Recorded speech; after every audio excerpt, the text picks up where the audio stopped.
Bulletin का आगाज करें। सबसे पहले आपको खबर दें, बानी पीटीआई और शाह महमूद कुरैशी के खिलाफ साइफर केस हतमी मरहले में दाखिल हो गया है।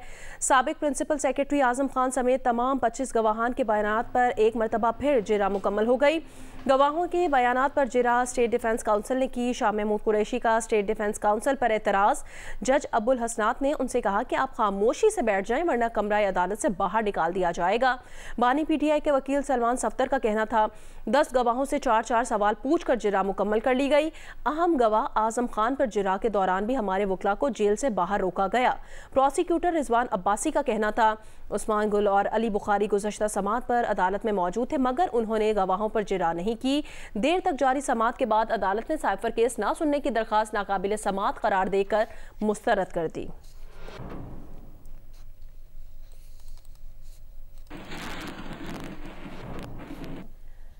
रहनुमा पीटीआई बैरिस्टर गोहर अली खान ने कहा डियाला जेल में जज साहब रात को भी मौजूद जजों से अपील करते हैं कि इंसाफ दिलवाया जाए।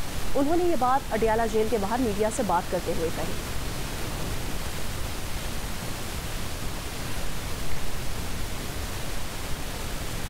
बलोचिस्तान के इलाके मच में सिक्योरिटी फोर्सेस ने दहशतगर्दों का हमला नाकाम बना दिया। निगरान वजीर इत्तलात बलोचिस्तान ने कहा हमले में किसी तंजीबात को नुकसान नहीं पहुंचा। सराय के मुताबिक सिक्योरिटी फोर्सेस को पहले से दहशतगर्दों के हमले की इत्तलात मिल गई थी। मौसर जवाब पर दहशतगर्द बौखला कर पसपा हो गए। वाक़े के बाद मच शहर की बिजली मुनक़ता हो गई। पुलिस के मुताबिक फायरिंग से एक पुलिस एहलकार समेत 3 अफराद जाँ बहक हो गए। 2 जख्मी। डेरा बुक्टी पीर कोह में नामालूम अफराद ने 8 इंच कुतर की गैस पाइपलाइन धमाका खेज मवाद से उड़ा दी है। आगे बढ़ें, कराची के मौसम से मुतालिक अपडेट करें। कराची के मुख्तलिफ इलाकों में सुबह सवेरे हल्की बारिश हुई। आई चुंद्रीगढ़ रोड, सदर और अतराफ में बूंदाबांदी हुई। बारिश की वजह से सड़कों पर फिसलन हो गई है। पीर की शाम भी सुपर हाईवे नूरियाबाद, काठोर और मुल्लिका इलाकों में बारिश हुई थी। महकमा मौसमियात के मुताबिक मुल्क के बेशतर इलाकों में आज मौसम सर्द और बालाई अजला में मतला अबार आलूद रहेगा। गिलगित बल्तिस्तान, बालाई खैबर पख्तूनख्वा, खिताब पोटोहार, कश्मीर और मुल्लिका पहाड़ी इलाकों में बारिश और पहाड़ों पर बर्फबारी का इम्कान है।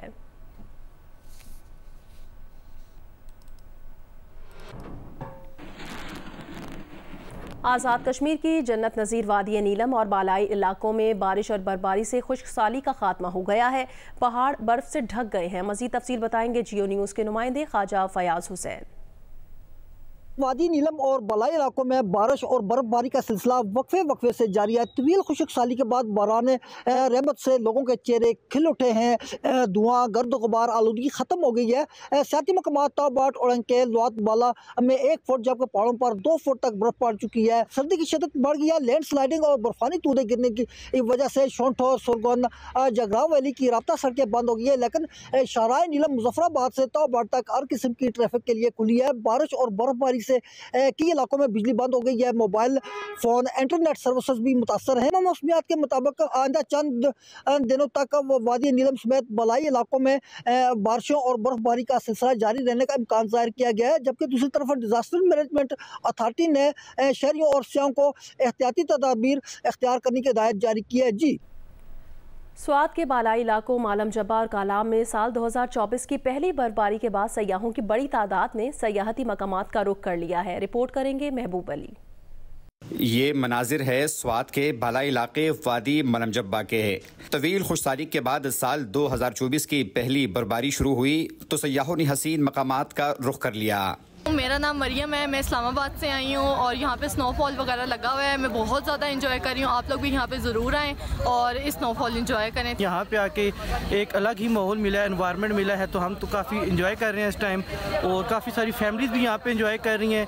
तो बाकी सब बंदों को मैं यही कहूँगा कि जो एंजॉय करना चाहता है ये बेस्ट टाइम है उनको एंजॉय करने के लिए। आप सब मालूम जब आएँ और यहाँ पे एंजॉय करें। सयाह कहते हैं कि बर्फबारी के बाद वादी का हुस्न मजीद निखर गया है। इस मौके पर सयाहों ने हल्ला गुल्ला किया और एक दूसरे पर बर्फ के गोले फेंके। हमारे साथ इस टाइम 100 पार्टिसिपेंट है जो इस वक्त मालम जब्बा आए हैं, लाइव स्नोफॉल एंजॉय कर रहे हैं। मालम जब्बा में आज बहुत मज़े की स्नोफॉल हो रही है जो एक बड़े टाइम के बाद एक हैवी स्नोफॉल का स्पेल शुरू हुआ है। तो आप लोग भी मालम जब्बा आए, यहाँ की ब्यूटी को, ये स्की रिजॉर्ट को एंजॉय करें। पहली दफ़ा मैंने ज़िंदगी में स्नो देखी है और मुझे तो सर्दी तो नहीं लग रही बिल्कुल भी, लेकिन यहाँ पे टेम्परेचर बहुत ज़्यादा है, रात को बहुत सर्द हो जाती है यहाँ पे। जिला इंतजामिया के मुताबिक सयाहती मकामात तक जाने वाले तमाम रास्तों को क्लियर कर दिया गया है। तमाम बर्फीली वादियों में सफ़र करने वाले अफराद को हिदायत जारी की गई है कि गाड़ियों के टायर्स को स्नो चैन जरूर लगाए।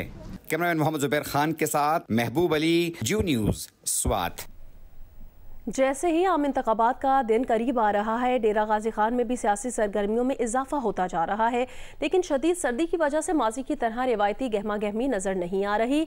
जिले में वोटर को किस तरह के मसाइल का सामना है, इस बारे में तफसील देखते हैं जियो न्यूज़ के नुमाइंदे सलीम बुज़दार की रिपोर्ट में। डेरा गाजी खान की 4 कौमी और 8 सूबाई असम्बली की नशिस्तों पर 17 लाख से ज़ायद वोटर्स अपना हक राय दही इस्तेमाल करेंगे, जिनमें से 9,22,660 मर्द जबकि 7,79,930 खवातीन वोटर्स शामिल हैं। उम्मीदवारान घर घर जाकर वोटर्स को कायल करने के लिए एड़ी चोटी का जोर लगा रहे हैं, लेकिन अवाम भी डट गए हैं कि वो वोट उस वक्त तक किसी को नहीं देंगे जब तक उनको दरपेश मसाइल हल करने की यकीन दहानी न कराया जाए। वोट नहीं देना कहीं को भाईजान, साको कोई सहूलत ही कहने, ना बिजली दे, ना गैस दे, ना नहीं दे, कैसे कहने ऐसा कहीं देते हैं मतमान कहने से साको सहूलत दे से पीछे वोट दे। डेरा गाजी खान के तकरीबन तमाम नशिस्तों पर कांटे का मुकाबला मुतवक्के है।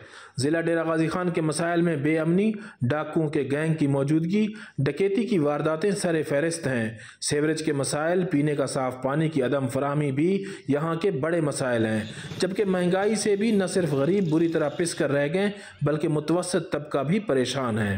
ना बिजली आ रही है, लोड शेडिंग इतनी होगी हद से ज़्यादा, और गैस नहीं आ रहा। हम इस हुकूमत से तो इतने तंग हो गए हद से ज़्यादा। कोहे सुलेमान के बुलंद पहाड़ों और दरिया सिंध के दरमियान में आबाद जिला डेरा गाजी खान के लोग मसाइल के हल के लिए संजीदा हैं। सलीम बुज़दार, जियो न्यूज़, डेरा गाजी खान। तर्जुमान इलेक्शन कमीशन ने कहा कि बैलेट पेपर्स की छपाई का काम 2 फरवरी तक मुकम्मल हो जाएगा। बैलेट पेपर्स की डिलीवरी का काम 4 सूबों में शुरू हो चुका है। चीफ इलेक्शन कमिश्नर की ज़ेर सदारत इजलास के बाद जारी इलामिये में कहा गया, 8 फरवरी के आम इंतखाबात के इनेकाद की तैयारियां तेज़ी से तकमील के मराहिल की तरफ गामजन हैं। बैलेट पेपर्स की छपाई का काम तसल्ली बख्श तरीके से जारी है। बैलेट पेपर्स की छपाई का काम 3 सरकारी प्रेस इदारों में जारी है। बैलेट पेपर छपाई का काम इंतखाबी निशान के अलॉटमेंट के बाद 16 जनवरी से शुरू हुआ था। सिक्योरिटी इदारों, आरओज और डिस्ट्रिक्ट एडमिनिस्ट्रेशन की मदद से बैलेट पेपर्स की डिलीवरी का काम किया जा रहा है।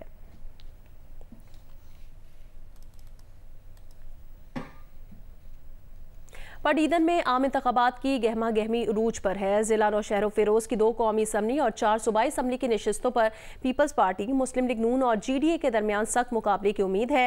हल्का PS 35 की इंतखाबी मुहिम का अहवाल बताएंगे गुलाम हैदर आकाश। मुल्क भर की तरह जिला नौशहर फिरोज में भी इंतखाबी सरगर्मियां उरूज पर पहुंच चुकी है। घर घर, गली गली, मोहल्ला में सियासी परचम लहराए जा रहे हैं।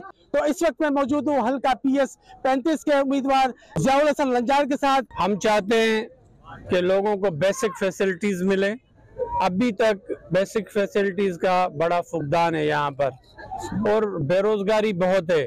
कोई ना कोई ऐसी हमें यहाँ पर पीपल्स पार्टी की गवर्नमेंट में फ्यूचर में हमें कोई ऐसी स्कीम लानी पड़ेगी, ऐसे प्लान करना पड़ेगा कि यहाँ के लोगों को रोजगार मिल सके, बेघरों को घर मिल सके, और यहाँ पर बेरोजगारी के खात्मे के लिए कोई जामे प्लान लाएंगे। जनूबी पंजाब का दिल समझे जाने वाले मुल्तान की सियासत में 2 अहम हल्के NA 148 और NA 149 में कांटेदार मुकाबला मुतवक्के है। इस पर देखते हैं कशमाला इमरान की रिपोर्ट। मुल्तान की कौमी असम्बली के हल्का NA 149 में इस्तेहकाम पाकिस्तान पार्टी के सरबराह जहांगीर तरीन और PTI के मलिक आमिर डोगर के दरमियान एक तगड़ा मुकाबला देखा जा रहा है। जहांगीर तरीन पहली बार मुल्तान शहर के हल्का से इंतखाबात में हिस्सा ले रहे हैं, जबकि मलिक आमिर डोगर 2017 के ज़मनी इंतखाबात और 2018 के आम इंतखाबात में इसी हल्का से इलेक्शन जीत चुके हैं। मुकाबला तो सख्त नज़र आ रहा है। इस वक्त जो है ना आमिर डोगर की पोजीशन ज़्यादा मजबूत है, क्योंकि PTI का वो इलेक्शन लड़ रहा है। जहांगीर खान जो है ना वो लाहौर में रहता है या दलोदरा में रहता है, इसलिए कंपेन तो उसकी भी चल रही है। जहांगीर तरीन साहब आ रहे हैं, नया चेहरा है, और ये आवाम की खिदमत भी करेंगे, और ये इनको फंड मिले ना मिले ये अपनी जेब से भी लगाएंगे। हम यहाँ पे रहते हैं, यहाँ पे सीवरेज का मसला है सबसे ज़्यादा, और गैस का इशू है, और यहाँ पे रोडें भी सही नहीं है। तो आमिर डोगर साहब और जहांगीर तरीन साहब जो भी यहाँ के हुक्मरान बनते हैं, उनसे हमारी यही गुजारिश है कि यहाँ का मसला हल करवा दें। इसी तरह हल्का NA 148 से पाकिस्तान पीपल्स पार्टी के सैयद यूसुफ रज़ा गिलानी, मुस्लिम लीग नून के अहमद हुसैन देहर और PTI के बैरिस्टर तैमूर मलिक आमने सामने होंगे। मेरे ख्याल में यहाँ पे जो है ना वो ज़्यादा पावर तो मुझे लग रही है गिलानी साहब की है, लेकिन तैमूर साहब जो हैं वो पीटीआई के, मेरे नहीं ख्याल के वो हमें विन करेंगे। यहाँ पे गिलानी का और पीटीआई का ज़्यादा, पीटीआई के भी यहाँ पे काफ़ी वोट है, वोट बैंक पीटीआई का भी है यहाँ पे, और ज़्यादातर यहाँ गिलानी को सपोर्ट कर रहे हैं। इन दोनों हलकों में बरादरियों का अहम किरदार रहा है। तमाम सियासी जमातों ने बरादरियों की सियासत पर तवज्जो दी है। भुट्टा, महे, देहर, बोसन और दीगर बरादरियां जिसको भी सपोर्ट करेंगी, इलेक्शन में जीत उसी की होगी। कैमरामैन टीम के साथ कशमाला इमरान, जियो न्यूज़, मुल्तान। ईरान के सरहदी इलाके में दहशतगर्दी के वाक़े में शहीद होने वाले लोदरा के 2 नौजवानों के घर में क्या माहौल है और उनके वर्सा हुकूमत से क्या मुतालबा कर रहे हैं, ये बताएंगे जियो न्यूज़ के नुमाइंदे रजब अली मिर्ज़ा। 26 और 27 जनवरी की दरमियानी रात ईरान के सरहदी इलाके सारावान में दहशतगर्दी के वाक़े में 9 पाकिस्तानियों को शहीद और 3 को ज़ख्मी कर दिया गया था। शहीद होने वाले 2 का ताल्लुक लोदरा के नवाही इलाका गेलेवाल के चेक नंबर 53 MPR से है। मैं इस वक्त मौजूद हूँ उन 2 शोधा के घर, मेरे साथ उनके वर्सा मौजूद हैं, उनसे बात करते हैं। हुकूमत से यही मुतालबा है जितना जल्दी हो सके हमें डेड बॉडी हमारे पास पहुँचा दें बस। जैसा कि आपने सुना, इनका ये कहना था कि इनके लिए एक एक लम्हा गुजारना इंतहाई मुश्किल है और इनका मुतालबा है हुकूमत से कि फौरी तौर पर इनके जो बच्चे हैं उनकी डेड बॉडीज़ को पाकिस्तान और फिर लोदरा उनके घर मुंतकिल करने के इंतजाम किए जाएँ। जी आगे बढ़े जियो स्पोर्ट्स में आपको बताएं, रिवायती हरीफ 60 साल बाद टेनिस कोर्ट में मुद्दे मुकाबिल होंगे। पाकिस्तान और भारत डेविस कप टाई के लिए 3 और 4 फरवरी को इस्लामाबाद में आमने सामने आ रहे हैं। पाकिस्तान पहुंचने के बाद भारतीय टीम के खिलाड़ियों ने इस्लामाबाद में पहला प्रैक्टिस सेशन किया। पाकिस्तानी खिलाड़ी भी हरीफ टीम के खिलाफ मुकाबले की तैयारियों के लिए एक्शन में दिखाई दिए। 3 और 4 फरवरी को इस्लामाबाद में schedule Pak Bharat Davis cup tie के लिए दोनों ममालिक के खिलाड़ियों ने कमर कस ली है। भारतीय टेनिस टीम को प्रैक्टिस के लिए सख्त सिक्योरिटी में मुकामी होटल से पाकिस्तान स्पोर्ट्स बोर्ड पहुंचाया गया, जहां भारत और पाकिस्तान की टीमों ने रोशन कॉम्प्लेक्स में अलग अलग 2-2 घंटे तक ग्रास कोर्ट पर प्रैक्टिस सेशंस किए। इस दौरान दोनों टीमों के खिलाड़ियों और ऑफिशियल ने खुशगवार मूड के साथ एक दूसरे से मुलाकात भी की। डेविस कप टाई के लिए रोशन कॉम्प्लेक्स में मीडिया और तमाशाइयों के लिए इंक्लोजर्स बनाए जा रहे हैं, जबकि खुसूसी पासेस के तहत शायकीन पाक भारत टेनिस टाकरे से लुत्फानंदोज होंगे। भारत के खिलाफ डेविस कप टाई के लिए पाकिस्तानी टेनिस टीम में मौजूद मारूफ और तजर्बाकार खिलाड़ी अकील खान का कहना है इवेंट के लिए भरपूर प्रैक्टिस कर रहे हैं। भारत से डेविस कप के कम मैचेस खेले हैं। मेहमान टीम के खिलाफ खेलना दिलचस्प होता है, लेकिन दबाव भी होता है। वो 90% भारतीय खिलाड़ियों का खेल जानते हैं। दोनों ममालिक के खिलाड़ियों की स्ट्रेंथ ग्रास कोर्ट है। वेल जज्बा ऑलवेज हमेशा अप ही होता है हमारा, in specially in Davis Cup के जो मैचेस होते हैं, we playing for the country, और अल्लाह का शुक्र है हम प्रैक्टिस में हैं, खेलते हुए आ रहे हैं, और now is the final week for the practice इंशाल्लाह ताला, लुकिंग फॉरवर्ड। वेल हमने तो बहुत कम इंडिया से डेविस कप के मैचेस खेले हैं पिछले, जब से मैं 25-26 साल से मैं डेविस कप खेल रहा हूँ। हम ये दूसरी दफ़ा खेल रहे हैं। हम लोग 2006 में हम बॉम्बे गए थे खेलने डेविस कप, बड़ा हम लोग क्लोज मैच उनसे हारे थे, और आफ्टर लॉन्ग टाइम इंडिया जो है हम वापस इंडिया के साथ खेल रहे हैं। आई नो वेरी वेल इनके अगेंस्ट में खेला हुआ भी हूँ, सिंगल्स भी खेला हुआ, डबल्स भी खेला हुआ हूँ, और एशियन गेम्स वगैरह टूर टूर्नामेंट्स वगैरह पे जाते रहते हैं, तो उनसे मुलाकात अक्सर होती रहती है। तो आई थिंक मैं इन सारों को बहुत अच्छी तरह जानता हूँ। साम भी बहुत अच्छी तरह जानता है, साम तो उनके साथ एज अ डबल पार्टनर भी खेल चुका है, तो हम लोग एक दूसरे को अच्छी तरह जानते हैं काफ़ी। Grass court always different, but to be honestly India खुद अपने काफ़ी मैचेस डेविस कप के जो है वो ग्रास कोर्ट पे खेलता है, ग्रास कोर्ट पे खेले भी हैं, तो दे नो ऑल्सो कि ग्रास पे किस तरह खेली जाती है टेनिस, और इनके खुद ग्रास पे हैं, तो ठीक है। अब हमारी भी जो बेस्ट सरफेस है वो हम छोड़ नहीं सकते, तो लेट्स सी, हम भी अपनी बेस्ट सरफेस पे खेल रहे हैं। हमारे हाथ में कोशिश है जो कि हमने हमेशा की है, आप अपना बेस्ट प्ले करेंगे तो रिजल्ट जब भी आपके पास आता है, अदरवाइज रिजल्ट आना बहुत मुश्किल है। मेरी हमेशा से ये ट्राई रहती है, हमेशा मैं लोगों को कहता हूँ कि मैं चाहता हूँ कि मैं अपनी बेस्ट टेनिस खेलूँ। बेस्ट टेनिस खेलेंगे तो आप परफॉर्म वेल करेंगे। अगर आप वो ही नहीं खेल सकेंगे, अगर वो जीतने का सोचते रहेंगे, तो आई थिंक वो जो नॉर्मल परफॉर्मेंस है वो भी फिर नहीं आती है। भारतीय क्रिकेट टीम के फास्ट बॉलर जसप्रीत बुमराह को आईसीसी कोड ऑफ कंडक्ट की खिलाफवर्जी पर एक डीमेरिट पॉइंट दे दिया गया। उन्होंने टेस्ट मैच के दौरान रन्स बनाने वाले इंग्लिश बैटर ऑली पॉप का रास्ता रोका था।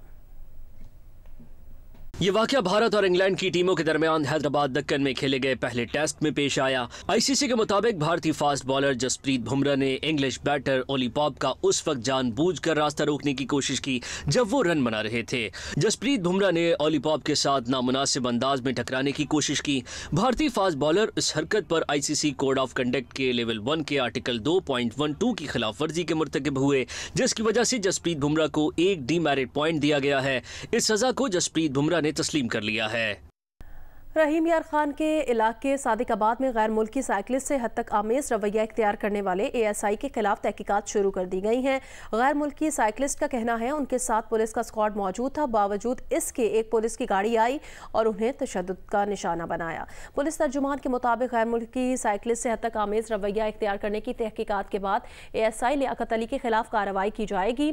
पुलिस तर्जुमान के मुताबिक 3 गैर मुल्की साइकिलिस्ट हफ्ते के रोज सिंध से रहीम यार खान की हुदूद में दाखिल हुए तो एसओपी के मुताबिक उन्हें सिक्योरिटी फराहम की गई, ताहम वो इस बात पर बाजिद थे कि उन्हें कोई सिक्योरिटी ना दी जाए।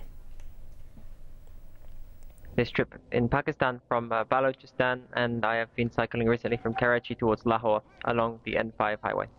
Yesterday we were sitting here having breakfast with no problems, and there was a police escort with us already.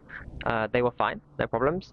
And after a few minutes, police arrive. Another car of police arrive. We do not recognize these people. We do not know who these people are, and they start shouting at us to get up, with no explanation. But we are on the National Highway 5. In fact, we are in this exact spot that I am doing this interview right now. This is on the National Highway, which is not on the route to Kashmir. So if they are saying that we were trying to go to Kashmir, this is incorrect, because the assault happened 2 meters from where I am sitting right now.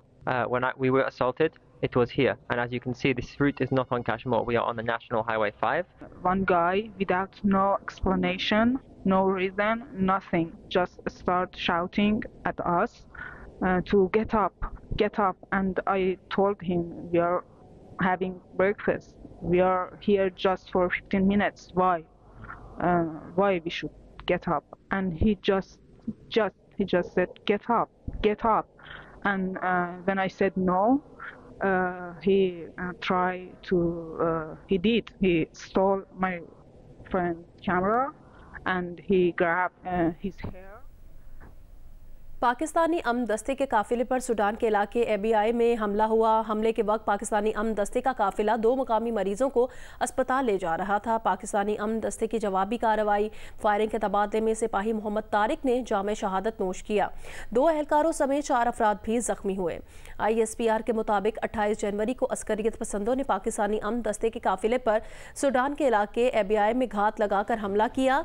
Pakistani अमन दस्तों ने हमले का मौसर जवाब दिया और अस्करियत पसंदों को पसपाई पर मजबूर किया। ताहम फायरिंग के तबादले में बदीन सिंध से ताल्लुक़ रखने वाले सिपाही मोहम्मद तारिक ने जामे शहादत नोश किया। 2 एहलकारों समेत 4 अफराद भी जख्मी हुए। ISPR का ये कहना है अब तक 181 पाकिस्तानी अमन दस्तों ने दुनिया भर में अमन के लिए अपनी जानों का नजराना पेश किया है। स्टेट बैंक ने शरह सूद 22% पर बरकरार रखने और जाली नोटों की सबक करेंसी नोट तब्दील करने का फैसला किया है। गवर्नर स्टेट बैंक के मुताबिक महंगाई तखमीने में 3% इजाफा तवानाई की कीमतें बढ़ने के सबब हुआ है। Governor State Bank Jameel Ahmed ने मालियाती पॉलिसी प्रेस कॉन्फ्रेंस से खिताब में कहा, IMF से शरह सूद की कोई सतह तय नहीं है। गवर्नर ने सहाफ़ियों से गैर रस्मी बात करते हुए बताया कि जाली नोटों से निपटने के लिए अब नए सिक्योरिटी फीचर्स के साथ करेंसी नोट मुतारिफ करवाए जाएंगे, लेकिन भारत की तरह अचानक करेंसी नोट तब्दील नहीं किए जाएंगे।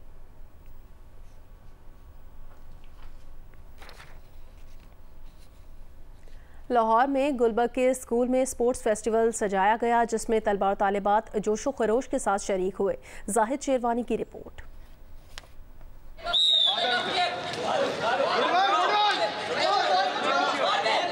गुलबर्ग में वाक़या निजी स्कूल का स्पोर्ट्स फेस्टिवल तलबा तालबात ने football, volleyball, throw ball, table tennis, badminton के मुकाबलों में भरपूर हिस्सा लिया।